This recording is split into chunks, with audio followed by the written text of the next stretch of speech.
Subscribe to Storylab. Now let's begin. The desert sun beat down on Yuma, proving ground with the kind of relentless heat that turned ordinary men into puddles of exhaustion. But the 40 operators assembled on the training mat weren't ordinary men.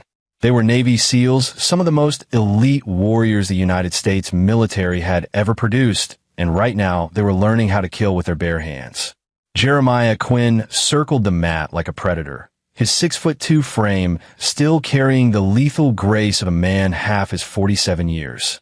22 years he'd been doing this, teaching the unteachable, preparing men for the kind of combat that happened when everything else failed. His hands bore the scars of 10,000 training sessions, and his knuckles had been broken and reset so many times the x-rays looked like abstract art. Pain is information, he told the class, watching as two operators grappled in the center of the mat. Your body's telling you something's wrong. But here's the thing. He stepped forward and separated them with a single fluid motion. You don't have to listen. The younger SEAL, a kid named Sean Robinson from Texas, was breathing hard. His opponent, a veteran named Jan Watson, barely looked winded. Robinson, you're telegraphing every move 3 seconds before you make it, Jeremiah said, his voice carrying that particular edge that made men stand straighter. In a real fight, you'd be dead. Watson, demonstrate. What happened next took less than 2 seconds. Watson moved like liquid mercury, and Robinson hit the mat hard enough to knock the wind out of him. See that? Economy of motion. Watson didn't waste a single movement. Every action served a purpose. Jeremiah helped Robinson to his feet. Again, and this time, think like a snake. Be still until you strike. The afternoon wore on, temperature pushing past 110 degrees. Most of the operators had trained in hellish conditions before. Bud/S, the Navy SEAL training program, made sure of that, but Jeremiah's courses were different. He didn't just teach techniques. He taught a philosophy of violence that went deeper than muscle memory. During a water break, Jan Watson approached him. Watson was 32, a senior chief with 3 deployments under his belt. Chief Quinn, permission to speak freely? Always. That move you showed us yesterday, the counter to the rear naked choke, I've never seen anything like it. Where'd you learn that? Jeremiah took a long pull from his water bottle. Okinawa, 2007. Old master named Takashi. Spent 6 months training with him between deployments. He told me the secret to defeating any hold isn't strength. It's understanding leverage and timing better than your opponent. You've been all over, haven't you? 22 years, Watson. Trained with Systema experts in Russia, Krav Maga specialists in Israel, Muay Thai champions in Thailand. Even spent time with some Brazilian Jiu-Jitsu black belts who made me question everything I thought I knew about ground fighting. He smiled, a rare expression. The day you think you know everything is the day you become useless to these men. His phone buzzed. Jeremiah glanced at it. A text from his ex-wife, Mary. He frowned. They'd been divorced for 8 years, and their communication had dwindled to occasional updates about their son, Derek. The text read, Derek coming to see you. Don't ask questions. Something wrong, Chief? Watson asked. Not sure yet. Jeremiah pocketed the phone. All right, break's over. Let's talk about fighting multiple opponents. The class reformed. Jeremiah spent the next hour demonstrating how to control space, how to position yourself so you never faced more than one attacker at a time, how to identify the most dangerous threat and neutralize them first. These weren't theoretical lessons. Every technique came from real experience, from operations in Fallujah and Helmand province where Jeremiah had fought his way through situations that would have killed lesser men. As the sun began its descent, painting the sky in shades of orange and red, Jeremiah dismissed the class. The operators dispersed toward their barracks, muscles aching, minds processing the day's lessons. Jeremiah headed to his office, a sparse room in the training facility that held little more than a desk, a filing cabinet, and a wall covered in photographs. The photos told the story of his life. A younger Jeremiah in BUD/S, graduating with Class 234. His first deployment photo, squad posed in front of a helicopter in Afghanistan. His wedding day with Mary, both of them impossibly young. He was 26, she was 24. Derek is a baby, then a toddler, then a gap of several years where the photos stopped. That gap represented the hardest years. The years when deployment stretched longer and came more frequently. When Mary's calls became shorter, colder. When he'd come home to a house that felt less like home each time. Derek had been 8 when Jeremiah had finally admitted the truth. He was a better warrior than husband. The divorce had been ugly. Not because of infidelity or abuse, but because of absence. Mary had needed a partner, and Jeremiah had been overseas, training foreign forces or hunting high-value targets in countries whose names were still classified. She'd asked him to choose, the Navy or his family. He'd chosen wrong. After the divorce, he'd left the teams and taken this training position, thinking it would give him more stability, more time with Derek. But Mary had moved to Phoenix with their son, and the distance, both physical and emotional, had only grown. Derek saw him during holidays and summer breaks, their relationship becoming something formal and uncomfortable, like two acquaintances who shared DNA. Now, Derek was 19, a sophomore at Arizona State University, studying engineering. They texted occasionally, called even less. Jeremiah had tried to rebuild what they'd lost, but you couldn't turn back time. You couldn't reclaim the soccer games you'd missed, the school plays you weren't there for, the nights when a boy needed his father and got an empty chair instead. A knock on the door pulled him from his thoughts. "Come in." Ira Baird, one of his assistant instructors, stepped inside. Baird was a retired SEAL Master Chief, 51 years old, with a face that looked like worn leather and eyes that had seen too much. "Chief, there's someone here to see you. Says he's your son." Jeremiah's stomach tightened. "Send him in." Baird hesitated. "Chief, you should know." But Derek was already pushing past Baird into the office, and the sight of him made Jeremiah's blood freeze.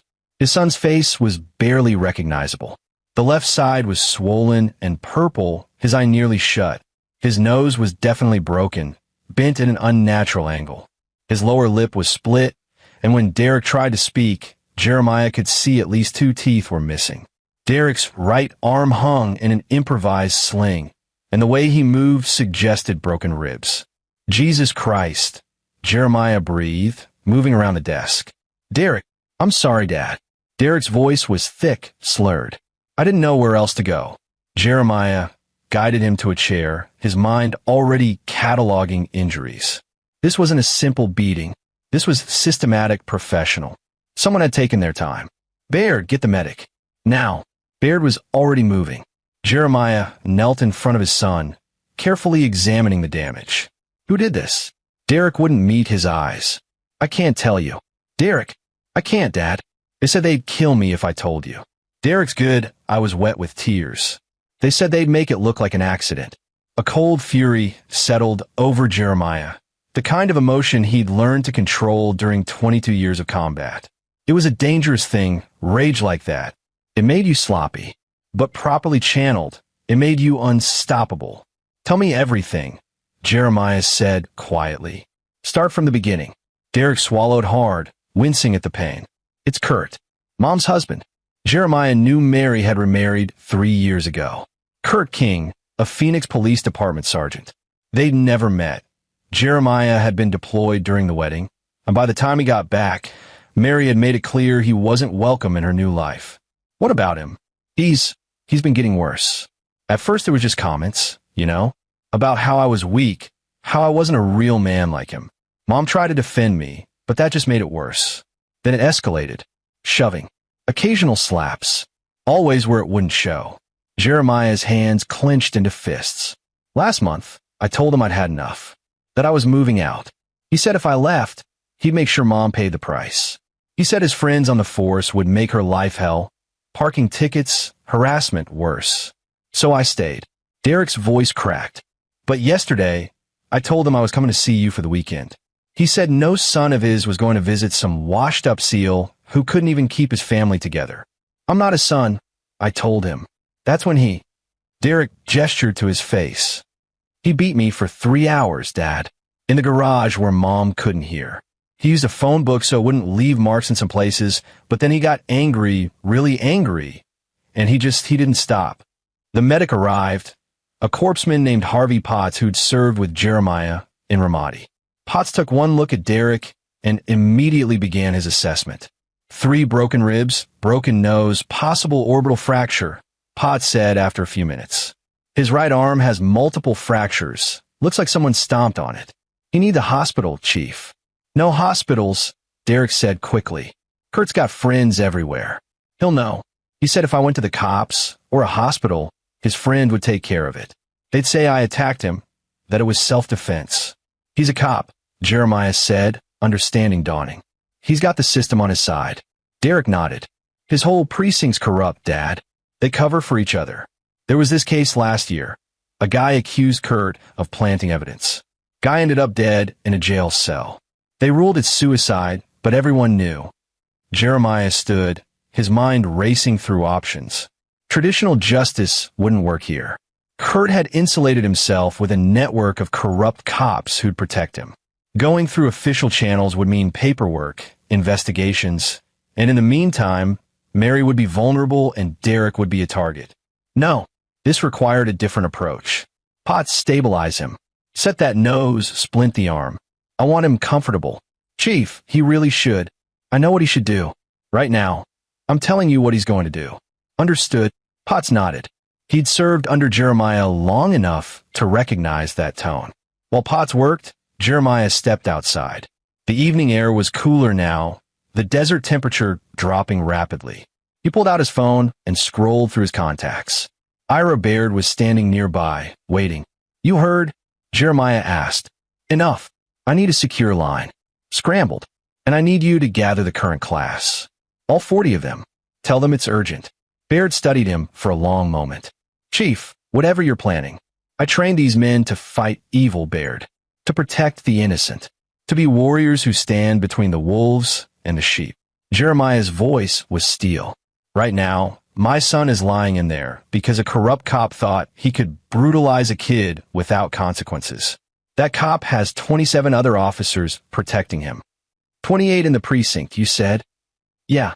Baird's weathered face split into a grim smile. Well, we've got 40 SEALs. Sounds like good odds to me. This isn't official, Baird. This can't come back on the Navy. No footage, no witnesses, no mercy. Anyone who participates does so of their own accord, and they accept the risks. These men would follow you into hell, Chief. You know that. This might be worse than hell. We're going after cops. Corrupt cops, Baird corrected. There's a difference. Give me 30 minutes. While Baird went to gather the class, Jeremiah made several calls. First to an old friend who ran a private medical practice in Yuma, someone who knew how to treat injuries without filing reports. Then to a contact in Phoenix who could provide intelligence on Kurt King and his precinct. Finally, to a lawyer, not for legal advice, but for information on property records, shift schedules, and the kind of data that was technically public but hard to access. By the time he returned to his office, Derek was bandaged and medicated. His arm was in a proper splint, his ribs wrapped. Potts had done good work. How do you feel? Jeremiah asked. Like I got hit by a truck. Derek's words were clearer now, the painkillers taking effect. Dad, what are you going to do? Jeremiah pulled up a chair and sat across from his son. For the first time in years, he really looked at Derek, not as a reminder of his failed marriage, but as a young man who'd survived something horrific and had nowhere else to turn. I'm going to make this right, Jeremiah said. Kurt hurt you because he thought he could get away with it, because he thought I was too far away, too disconnected, too bound by rules to do anything about it. He was wrong. You can't fight the whole police department. I'm not going to fight them. I'm going to dismantle them. Jeremiah leaned forward. Derek, I haven't been the father you deserved. I know that. I chose my career over my family, and that's something I'll have to live with. But I want you to understand something. A warrior isn't defined by the fights he takes on. He's defined by what he's willing to fight for. And right now, I'm willing to fight for you. Derek's good. I filled with tears. I just wanted to stop. It will. I promise you that. A knock on the door. Baird's voice. Chief, they're assembled. Jeremiah stood. Rest. I'll be back soon. The training facility's main briefing room could hold 100 people, but tonight it held 40.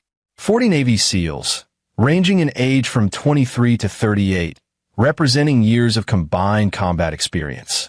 They stood in loose formation, alert and curious. Jeremiah walked to the front of the room, and every conversation stopped. "Most of you have families," he began, his voice carrying to the back of the room. "Parents, siblings, children. Some of you have been through divorces. You understand what it's like to miss birthdays, to hear about your kids' accomplishments through a phone call, to wonder if you're doing more harm than good by staying in the teams." Heads nodded. These men understood sacrifice. "My son is 19 years old. He's a good kid, smart, kind, wants to be an engineer. I haven't been the father he needed, but that doesn't change the fact that he's my son. And 3 hours ago, he showed up at my office after being beaten nearly to death by his stepfather." The temperature in the room seemed to drop. 40 sets of eyes locked onto Jeremiah with laser focus. His stepfather is a Phoenix Police Department sergeant named Kurt King. King has been systematically abusing my son for months, escalating from psychological torture to physical violence. Yesterday, he beat Derek with a phone book in his fist for 3 hours, breaking bones and destroying his face. He did this because Derek wanted to visit me. Jan Watson spoke up. "Why didn't Derek go to the police?" "Because King is the police. His entire precinct is corrupt. They cover for each other, intimidate witnesses, and make problems disappear. King told my son that if he reported the assault, his friends on the force would kill him and make it look like an accident. Based on their history, I believe him." The room was absolutely silent now. "I'm not here to give you orders," Jeremiah continued. "This isn't a Navy operation. This can't be official. What I'm about to propose is outside the chain of command, outside regulations, and if you participate, you do so at your own risk." He paused, letting that sink in. Kurt King's precinct has 28 officers.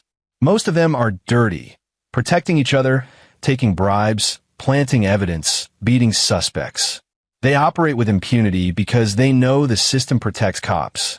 They think they're untouchable. Jeremiah looked at each man in turn. "I'm going to prove them wrong. I'm going to systematically dismantle that precinct, starting with the worst offenders and working my way up to King himself. I'm going to make them afraid. I'm going to make them quit. And I'm going to make sure they understand that there are consequences for hurting innocent people." He let the silence stretch. "This is completely voluntary. If you want no part of this, walk out now. No judgment, no consequences. But if you stay, understand what you're signing up for. We're going after cops. We're going to operate in the shadows, use everything I've taught you, and we're going to be ghosts. No footage, no witnesses, no mercy. And when we're done, Kurt King and his friends will either be gone or in prison. But either way, they'll never hurt anyone again." Nobody moved. "Last chance," Jeremiah said. "Anyone who wants out, leave now." Not a single man left. Jan Watson raised his hand. "Chief, permission to speak?" "Go ahead." "Most of us became SEALs to protect people who can't protect themselves. We swore an oath to defend against enemies foreign and domestic. Sounds like King and his precinct qualify as domestic enemies." "I'm in." "Me too," said Sean Robinson. "Count me in," added another voice. Within seconds, all 40 men were volunteering.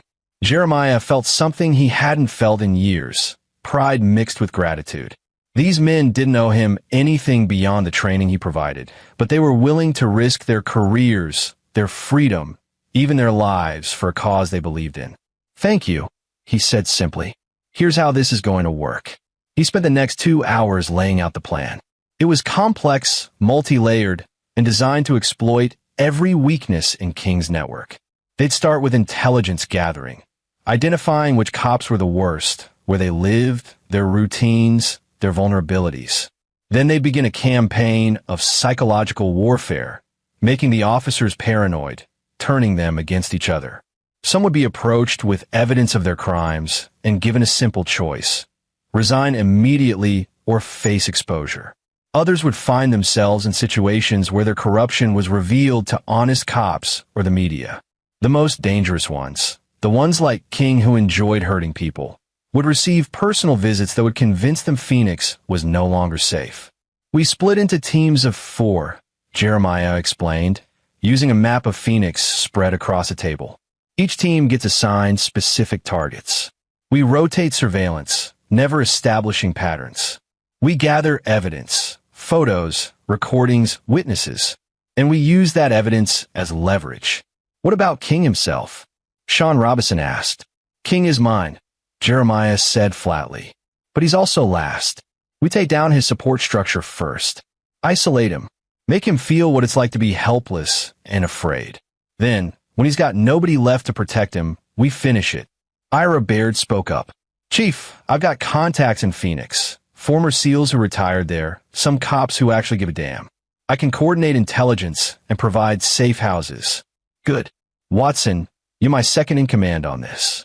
Coordinate the teams, maintain operational security. Robinson, you're on tech. I want surveillance equipment, encrypted communications, the works. They worked late into the night, refining the plan, identifying resources, preparing for contingencies. By the time they finished, it was past midnight, and every man knew exactly what role he'd play in the coming days. As the operators filed out, Jan Watson lingered. Chief, can I ask you something? Yeah. You really think we can pull this off? 28 cops, and we can't leave any evidence that leads back to us. Jeremiah's smile was cold. Watson, I've spent 22 years teaching men how to infiltrate enemy territory, gather intelligence, and eliminate targets without anyone knowing we were there. These cops aren't Taliban fighters or trained insurgents. They're bullies with badges who've gotten comfortable because nobody's ever challenged them. And if something goes wrong, then it comes back on me, not you. I'll take full responsibility. But nothing's going to go wrong because we're going to do this right.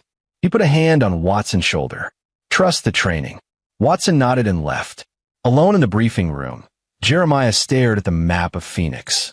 Somewhere in that city, Kurt King was probably sleeping peacefully, confident that he'd gotten away with beating a kid half to death. Confident that his badge and his corrupt friends made him untouchable. Jeremiah had spent his entire adult life preparing for moments like this. Not just physically, but mentally and morally. He'd killed men in combat, always following rules of engagement, always under authority of lawful orders. This was different. This was personal. This was revenge. But it was also justice. The system had failed Derek. The police couldn't be trusted, the courts would be manipulated, and meanwhile Kurt King would continue terrorizing his family. Sometimes, Jeremiah knew, the only way to stop a predator was to become something more dangerous. He pulled out his phone and sent a text to Mary. Derek's with me. He's safe. Don't contact Kurt. Don't tell anyone where Derek is. I'll explain everything soon. Her response came quickly. What happened? Is he okay? Kurt said Derek ran away. Kurt's lying. I'll call you tomorrow. Right now, just stay safe and act normal. Jeremiah, you're scaring me. Good. You should be scared. But not of me. I'm going to fix this. He pocketed the phone and headed back to his office, where Derek was sleeping in a cot Potts had set up. His son's face was still swollen and bruised, but his breathing was steady. Jeremiah sat in his desk chair and watched Derek sleep, the way he'd done when Derek was a baby and Jeremiah would come home from deployment. I'm sorry, he whispered. I'm sorry I wasn't there. I'm sorry I chose wrong. But I'm here now, and I swear to you, nobody will ever hurt you again. Derek stirred but didn't wake. Jeremiah pulled out a notebook and began writing down everything he knew about Kurt King. It wasn't much yet, just basics from Derek's story and some information from his contact. But it was a start. By morning, he'd have a complete dossier on King and every officer in that precinct. And by the end of the week, Kurt King's world would be burning down around him. The war had begun, and Jeremiah Quinn didn't lose wars. The first team deployed to Phoenix 36 hours later, traveling in civilian vehicles at staggered intervals. Jan Watson led the advance element, 4 operators whose job was pure reconnaissance. They'd spent the previous day studying everything they could find about the Phoenix Police Department's Precinct 17, where Kurt King worked. The precinct served a rough part of town, dealing primarily with drug crimes, gang activity, and domestic violence. On paper, it was a busy station with a decent clearance rate. But dig deeper, and patterns emerged. A disproportionate number of complaints against officers, a high rate of dropped charges, and a suspicious frequency of accidents befalling people who'd file complaints.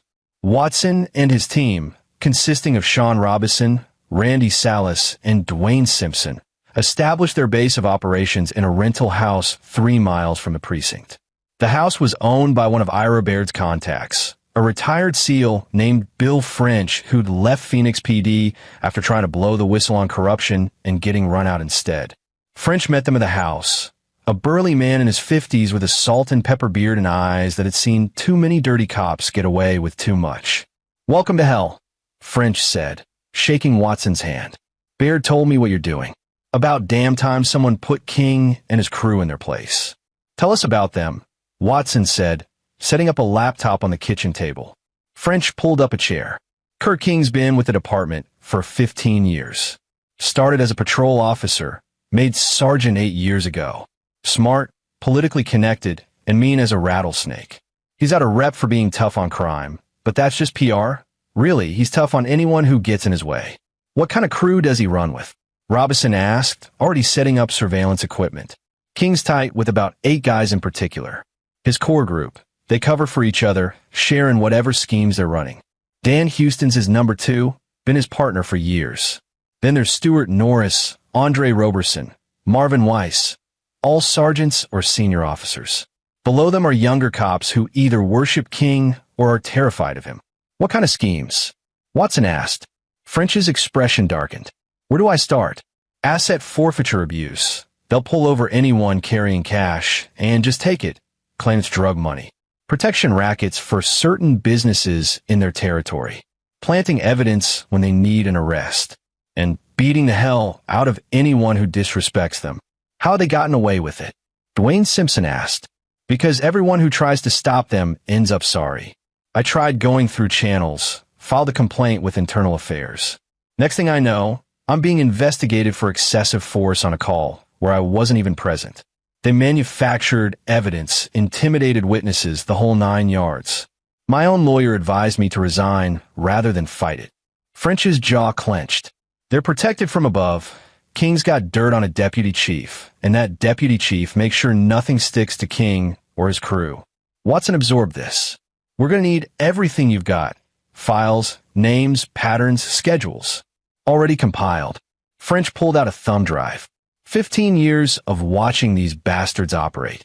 Every dirty arrest I could document. Every complaint that disappeared.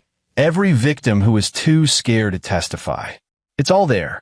Over the next 12 hours, Watson's team built a comprehensive picture of Precinct 17's corruption. They identified the worst offenders, cross-referenced their shift schedules, located their home addresses. Sean Robinson hacked into the precinct scheduling system. Not difficult, given that most police departments had outdated cybersecurity and downloaded copies of everything. Meanwhile, back at Yuma, Jeremiah was coordinating with the other teams. He divided the 40 SEALs into 10 teams of 4, each with a specific mission. Some would handle surveillance, others would conduct the actual operations. A few would serve as quick reaction forces in case something went wrong. Derek was recovering slowly, his bruises turning from purple to yellow-green. The Dr. Jeremiah had brought and confirmed 3 broken ribs, a fractured ulna in his right arm, and a hairline fracture in his orbital socket. He'd need surgery eventually, but for now, he was stable. "Dad," Derek called from the cot.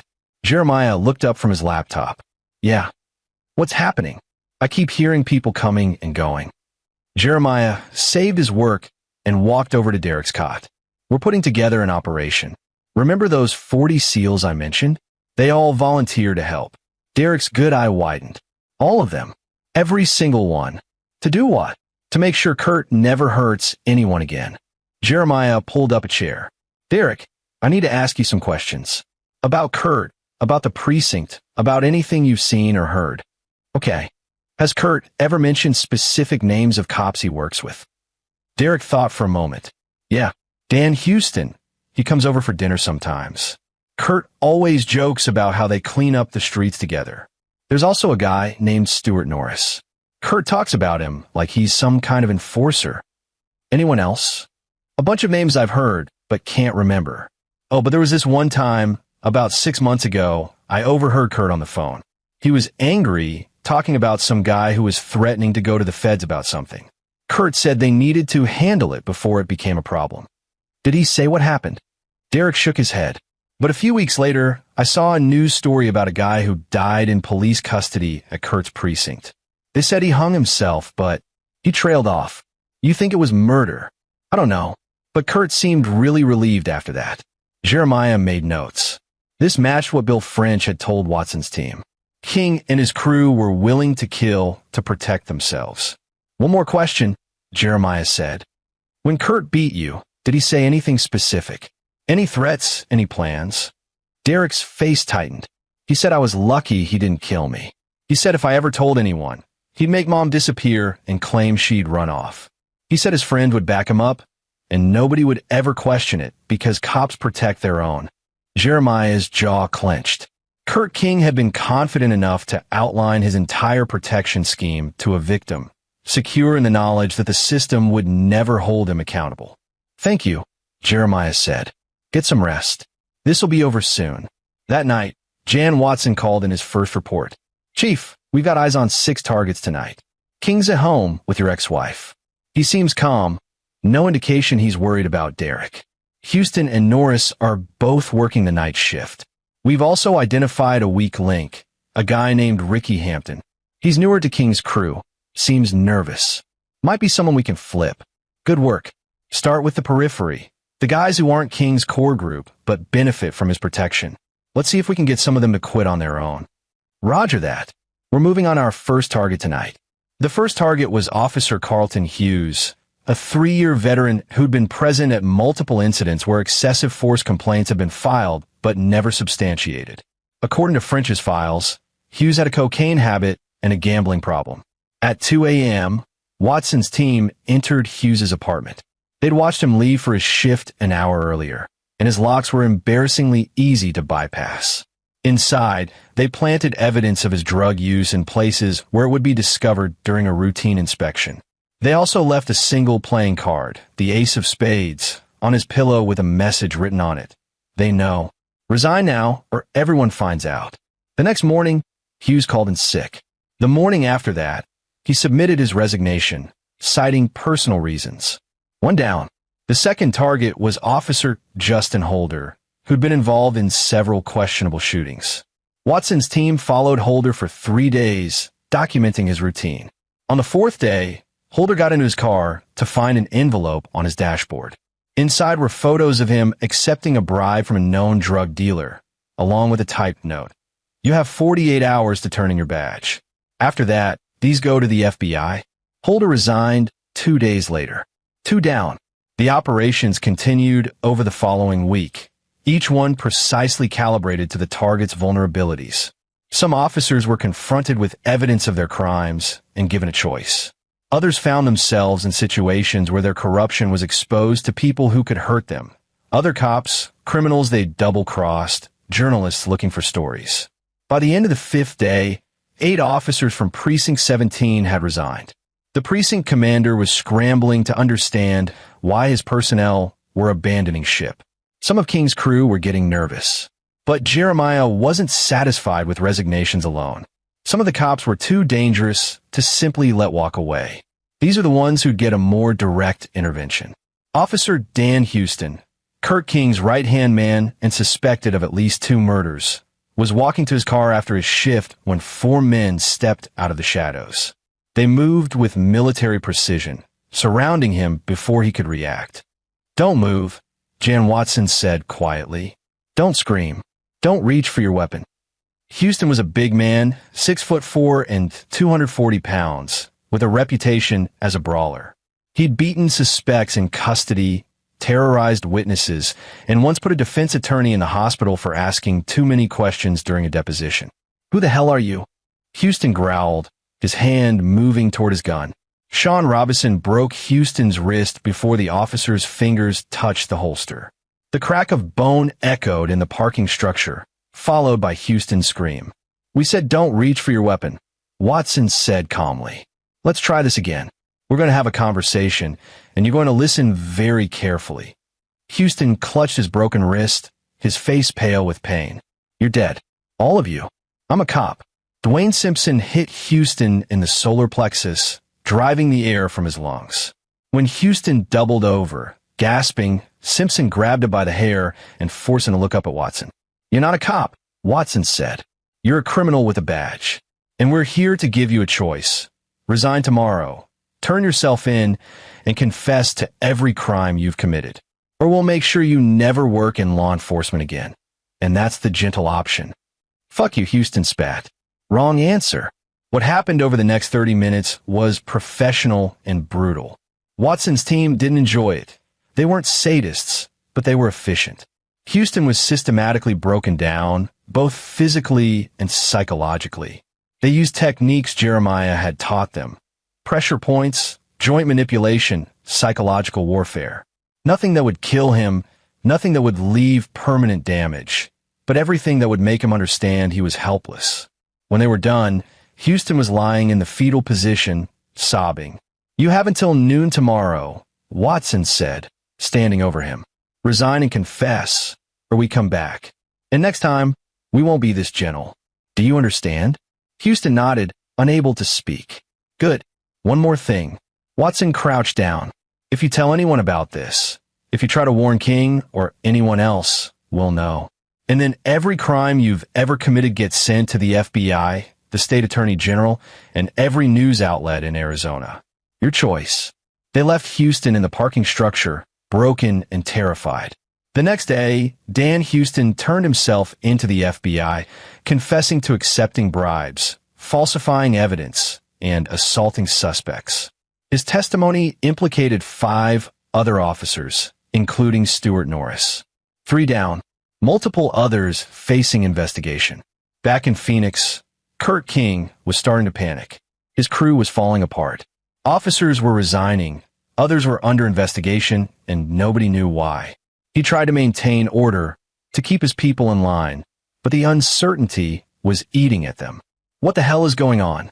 King demanded during an emergency meeting with his remaining loyal officers. Stuart Norris looked around nervously. "Someone's targeting us, Kurt.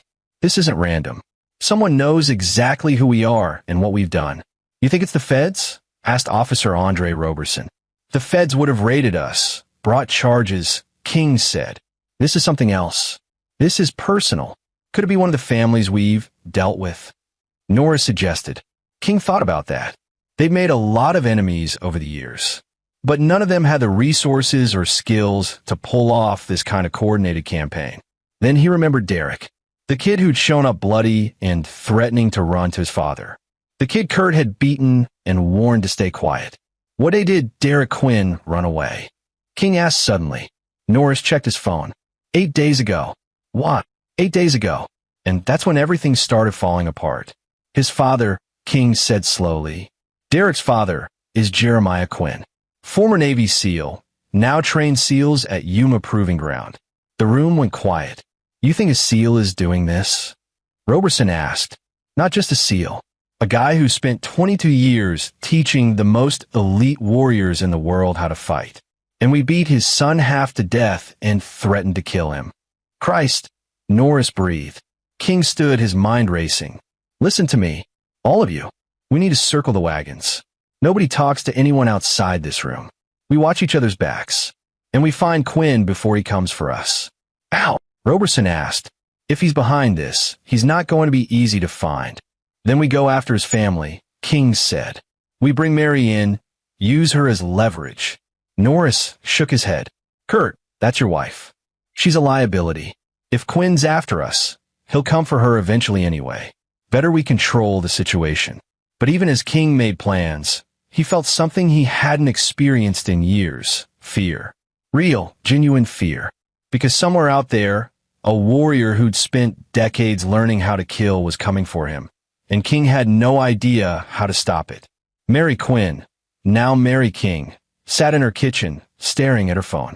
She hadn't heard from Derek in over a week, and Kurt's story about Derek running away felt wrong. She knew her son. He wouldn't just disappear.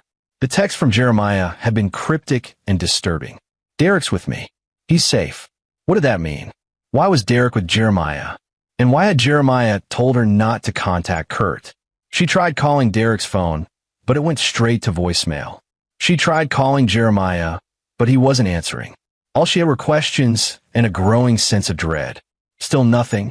Kurt asked, walking into the kitchen. Mary jumped. She hadn't heard him come in. No, Derek's not answering. Kurt poured himself coffee, his face carefully neutral. I'm sure he's fine. Probably just needs space. You know how kids are at that age. He wouldn't worry me like this. Mary set down her phone. Kurt, what really happened before Derek left? I told you. We had an argument. He got upset and stormed out. Teenage drama. What was the argument about? Kurt's jaw tightened. Does it matter? Yes, it matters. He's my son, and you're my wife.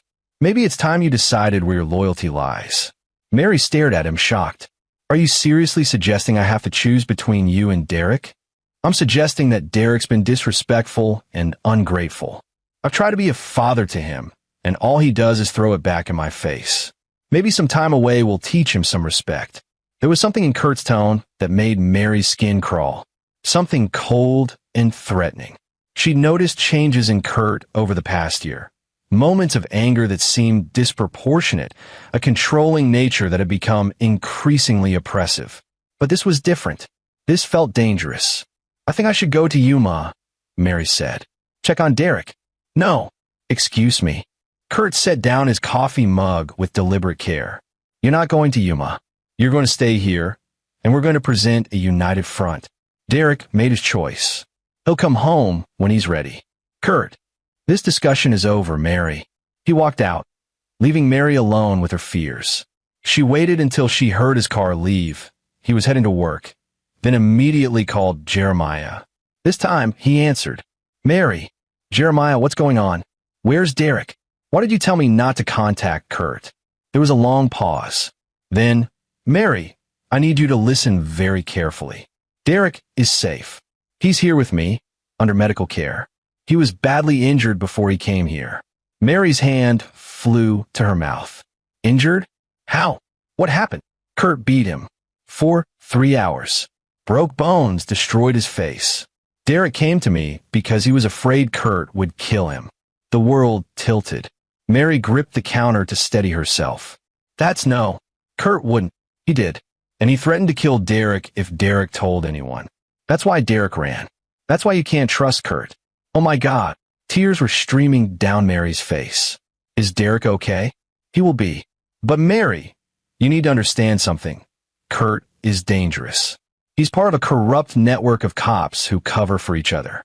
They intimidate witnesses, plant evidence, maybe worse. And right now, I'm in the process of taking that network apart. What does that mean? It means officers in Kurt's precinct are resigning or being arrested. It means Kurt's crew is falling apart. And it means when this is over, Kurt will be held accountable for what he did to Derek. Mary's mind was reeling. Jeremiah, I don't know what to say. You don't have to say anything. But I need you to do something for me. Act normal around Kurt. Don't let him know we've talked. Don't let him know you suspect anything. Can you do that? I think so. Good. Because Mary, if Kurt realizes you know the truth, you become a threat to him. And I can't protect you if I don't know where you are. Should I leave? Should I come to Yuma? Not yet. If you disappear, Kurt will panic and do something rash. Right now, as long as he thinks you're in the dark, you're safer. But I've got people watching your house. If anything changes, if Kurt does anything threatening, they'll intervene immediately. People watching my house. Jeremiah, what have you done? Why should I have done years ago? I'm protecting my family. After they hung up, Mary sat in her kitchen for a long time, trying to process everything. Her husband had beaten her son. Her husband was corrupt. Her husband was dangerous. And her ex-husband, the man she divorced because he was never there, was now orchestrating some kind of military operation to protect them. She thought back over her marriage to Kurt. The signs had been there, she realized. The way he talked about suspects with such casual cruelty. The times he'd come home with bruised knuckles and a satisfied expression. The stories he'd told about teaching people lessons. She'd ignored it all, rationalized it as the stress of being a cop. But now she understood. Kurt wasn't stressed. This was who he was. Mary began packing a bag, slowly and carefully. If she needed to run, she wanted to be ready. By the 10th day, Precinct 17 was in chaos. 14 officers had resigned. 8 more were hospitalized, some from mysterious accidents, others from altercations that nobody could quite explain. 6 officers had simply disappeared, including Stuart Norris, who'd last been seen leaving his house for his shift and never arrived. The precinct commander had called for state police assistance, suspecting some kind of organized crime attack on his officers. But the state investigators couldn't find any evidence. No witnesses, no footage, no forensic evidence. It was as if ghosts were systematically dismantling the precinct. Kurt King knew better. He knew exactly who was responsible, even if he couldn't prove it. He tried to marshal his remaining loyal officers, but morale was shattered. The ones who weren't already planning their resignations were looking over their shoulders constantly. Nobody trusted anyone. Andre Roberson had been the latest casualty. He'd been found in his apartment, beaten unconscious but alive. When he woke up in the hospital, he refused to say what happened. 2 days later, he resigned and moved to another state. King was down to 6 officers he could truly count on, and even they were wavering. "We need to end this," Officer Marvin Weiss said during an emergency meeting at King's house. "Turn ourselves in, cut a deal, whatever it takes." "Nobody's turning themselves in," King snapped. "We've worked too hard, sacrificed too much." "Sacrificed?" Weiss laughed bitterly. "Kurt, half our crew is gone. The ones who aren't in jail are running scared. Whatever Quinn's doing, it's working. Then we hit him back," King said. "We find his weak points and exploit them." "His weak point is his ex-wife," said Officer Darren Smith. "Your wife." King had thought about that. Mary was the obvious leverage point, but she was also his wife, his alibi, his respectable face. Hurting her would raise questions he couldn't answer. "There has to be another way," King muttered. "Maybe we negotiate," Weiss suggested. "Reach out to Quinn, offer him something." "He doesn't want negotiation. He wants blood." King stood and paced. "We're dealing with someone who spent 2 decades in combat, who trains the most lethal operators in the world. He's not going to stop until we're all destroyed." "Then maybe we should give him what he wants," said another officer, Ricky Hampton. "You, Kurt. He wants you. Maybe if we give you up, he'll leave the rest of us alone." King's hand moved to his gun. "You suggesting I'm expendable, Hampton?" Hampton raised his hands. "I'm suggesting we're all expendable to Quinn. He's picking us off one by one. Maybe if we offer him the person he really wants, he'll call off his dogs." The room fell silent. King could see it in their eyes. They were considering it. His own crew, the men he'd protected and enriched for years, were considering throwing him to the wolves. "Get out," King said quietly. "All of you." "Meeting's over." They filed out, leaving King alone in his house. He walked to his gun safe and checked his weapons. A Glock 19, a Sig Sauer P226, a pump-action shotgun, and an AR-15 he'd confiscated from a drug dealer and never turned in. He loaded each weapon and placed them strategically around the house. If Jeremiah Quinn was coming for him, King would be ready. What King didn't know was that Jeremiah was already there. Watson's team had infiltrated King's house days ago, installing surveillance equipment in every room. They'd watched King's meetings, recorded his conversations, documented his plans.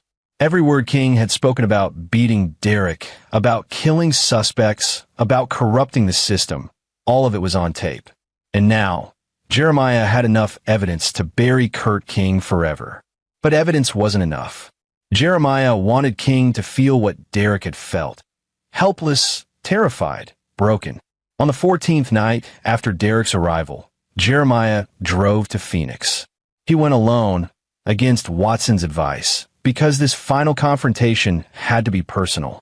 He parked 3 blocks from King's house and walked the rest of the way, moving through shadows like he'd done in Fallujah and Kandahar. The house was a modest 2-story in a middle-class neighborhood. Lights were on in the living room. Mary's car was in the driveway, but according to Watson's surveillance, she was visiting a friend. Kurt King was alone. Jeremiah bypassed the alarm system, another outdated piece of technology, and entered through the back door. He moved through the house silently, checking each room. King was in his home office, drinking whiskey and cleaning his service weapon. Jeremiah watched from the doorway for a moment. This was the man who'd beaten his son, who'd broken Derek's bones, destroyed his face, threatened his life. This was the man who'd terrorized Mary, who'd corrupted an entire precinct, who destroyed lives without remorse. "Hello, Kurt," Jeremiah said. King spun, reaching for his gun, but Jeremiah was faster. He crossed the room in 2 strides and disarmed King with a technique that broke 2 of King's fingers. The gun clattered to the floor. King opened his mouth to yell, but Jeremiah's hand clamped over it. "Scream, and I break your jaw," Jeremiah said quietly. "Nod if you understand." King nodded, eyes wide with fear. "Good." Jeremiah released him and stepped back. "Sit down." King collapsed into his chair, cradling his broken fingers. Up close, Jeremiah could see the fear in the man's eyes. Kurt King had spent years being the predator, and now he'd become prey. "You know who I am," Jeremiah said. It wasn't a question. "Quinn," King managed. "That's right. Derek's father.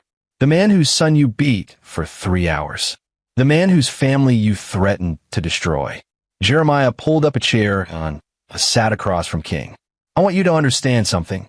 Everything that's happened to your precinct over the past 2 weeks, that was me. Every officer who resigned, everyone who was hospitalized, everyone who disappeared, I made that happen." King's face had gone pale. "You're insane." "No, I'm focused. See, you made a mistake, Kurt. You thought your badge protected you. You thought your corrupt friends made you untouchable. But all you really did was surround yourself with cowards who ran the moment someone pushed back. I'm still a cop. You're a criminal." Jeremiah's voice was ice. "And tomorrow morning, the FBI will receive a complete dossier on your activities. Recorded conversations where you discuss beating suspects, planting evidence, accepting bribes. Testimony from 8 officers who've agreed to testify against you in exchange for reduced sentences. And evidence that you beat a 19-year-old kid nearly to death." King's eyes darted toward the guns he'd placed around the house. "They're gone," Jeremiah said. "My people cleared them out hours ago. You're unarmed, alone, and finished. Mary is safe. She knows everything. By now, she's already moved out, filed a restraining order, and given her own statement to the authorities." Jeremiah leaned forward. "You've lost, Kurt. Your career is over. Your crew has abandoned you, and you're going to spend the next 20 years in prison. That's the legal outcome. What's the alternative?" Jeremiah's smile was predatory. "There is no alternative. I'm just here to make sure you understand what's coming. You're going to be arrested tomorrow. You're going to be tried, convicted, and sent to a prison where you'll be surrounded by people you've arrested, beaten, and abused. Guards who've heard about dirty cops. Inmates who know exactly what you are." "You can't do this," King whispered. "I already have." Jeremiah stood. "One more thing. If you ever try to contact Derek or Mary again, if you send someone after them, if you even think about revenge, I will come back. And next time, I won't be bound by any laws or rules. Do you understand?" King nodded, tears streaming down his face. "Good." Jeremiah walked to the door, then paused. "You asked Derek if he was a man. You told him he was weak. But Derek did something you never could. He survived what you did to him, and he had the courage to ask for help. That makes him stronger than you'll ever be. He left Kurt King crying in his office, a broken man in a house that no longer offered any protection. The next morning, FBI agents arrested Kurt King on multiple charges: assault, corruption, obstruction of justice, and conspiracy. The evidence against him was overwhelming, including recordings of him discussing criminal activity and testimony from former officers. The local news covered the story extensively. Massive corruption scandal rocks Phoenix Police Department. Over the following weeks, additional arrests were made. The deputy chief who protected King was forced to resign. A grand jury investigation was launched. Precinct 17 was effectively dismantled and rebuilt from scratch with new officers, new leadership, and new oversight. 3 weeks after Derek had arrived at Yuma Proving Ground, he sat with his father on the porch of the training facility's medical building. His face was healing, the bruises faded, his broken nose reset. His arm was in a cast that would need to stay on for another month, but the ribs were mending. "How do you feel?" Jeremiah asked. "Better. Physically, anyway." Derek looked at his father. Dad, what you did, I don't even know how to process it. You don't have to. Yes, I do. You destroyed an entire police precinct. You terrified dozens of cops. You orchestrated something that sounds like a military operation. I protected my son, Jeremiah said simply. Everything else was just tactics. Derek was quiet for a moment. Mom called me yesterday. She's living with Aunt Sarah now, getting a divorce, seeing a therapist. She says she's sorry she didn't see what Kurt was. She's sorry she let it get so bad. Your mother made mistakes, but she was a victim too. Kurt manipulated her, isolated her. That's what abusers do. She wants to know if I'll forgive her. Will you? Derek thought about it. Yeah, eventually. She didn't beat me, Kurt did. And she's trying to make it right. Jeremiah nodded. That's good. Family's important, Derek, even when it's complicated. Is that why you did all this? Because we're family. Partly, but also because it was right. Kurt and his crew were predators who'd escaped consequences for too long. Someone needed to stop them, and you decided you were that someone. I was in a position to act, and I had the skills to do it effectively. I don't regret it. Derek looked out at the desert, watching the heat shimmer on the horizon. The other day, one of your students, Watson, I think, told me something. He said you're the most capable person he's ever met, but you're also the most principled. He said you taught them that being a warrior isn't about violence. It's about being willing to stand between the innocent and those who'd hurt them. Watson talks too much, Jeremiah said, but he was smiling. Dad, I've been thinking about my major. Engineering is fine, but I don't know. After everything that happened, I feel like I want to do something more meaningful. Like what? Like maybe following in your footsteps, joining the Navy, trying for the SEALs. Jeremiah turned to look at his son. Derek, that's a hard life. It costs you things, relationships, time, pieces of yourself. You saw what it cost me. But you also saved lives. You made a difference. And you were there when I needed you most. Derek met his father's eyes. You showed me what it means to be strong, to stand up for what's right even when it's hard. I want to be like that. Jeremiah felt something break open in his chest. Pride, love, hope. If that's what you want, I'll support you. But promise me something. Don't make my mistakes. Don't lose sight of what matters. Being a warrior is important, but being a father, a husband, a son, those things matter too. I promise. They sat in comfortable silence as the sun set over the desert. 40 Navy SEALs were inside, preparing for tomorrow's training. Kurt King was in jail, awaiting trial. Mary was safe and rebuilding her life. And Derek, broken but healing, was discovering what kind of man he wanted to become. Hey, Dad, Derek said. Yeah, thank you for everything. Jeremiah put his arm around his son's shoulders, careful of the healing ribs. You don't have to thank me. That's what fathers do.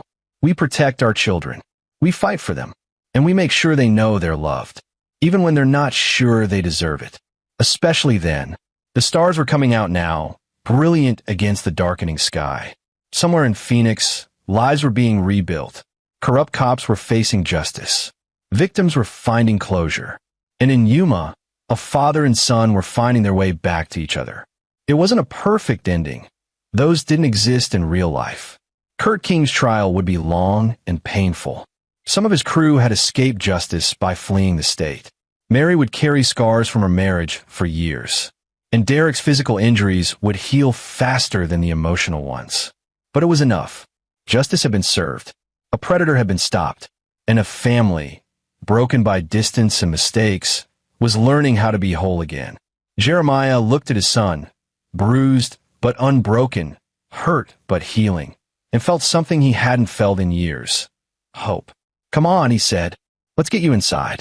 Watson's making dinner, and you need to eat. Doctor's orders. Watson cooks. Not well, but he tries. Fair warning. His chili will strip paint. Derek laughed, and the sound of it, bright and genuine, was the sweetest thing Jeremiah had heard in years. They walked inside together, father and son, warriors in their own ways. And outside, the desert night settled in, vast and eternal, bearing witness to the end of one battle and the beginning of healing.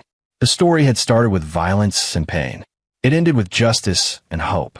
And somewhere in Phoenix, in a jail cell, Kurt King lay awake, finally understanding that actions have consequences, and that some fathers, when pushed far enough, become forces of nature that cannot be stopped, only survived. But Kurt King hadn't survived. Not really. The man he'd been, arrogant, cruel, untouchable, was gone forever.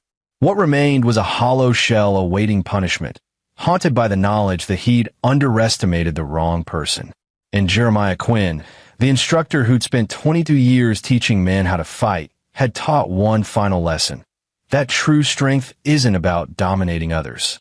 It's about protecting those who can't protect themselves. It's about standing up when everyone else sits down. It's about being willing to face the darkness so others can live in the light. That lesson had cost Kurt King everything. And for Derek Quinn, it had given him something invaluable.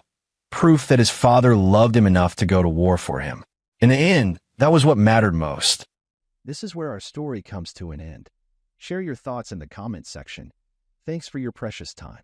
If you enjoyed this story, then please make sure you subscribe to this channel. That would help me a lot. Click on the video you see on the screen, and I will see you there.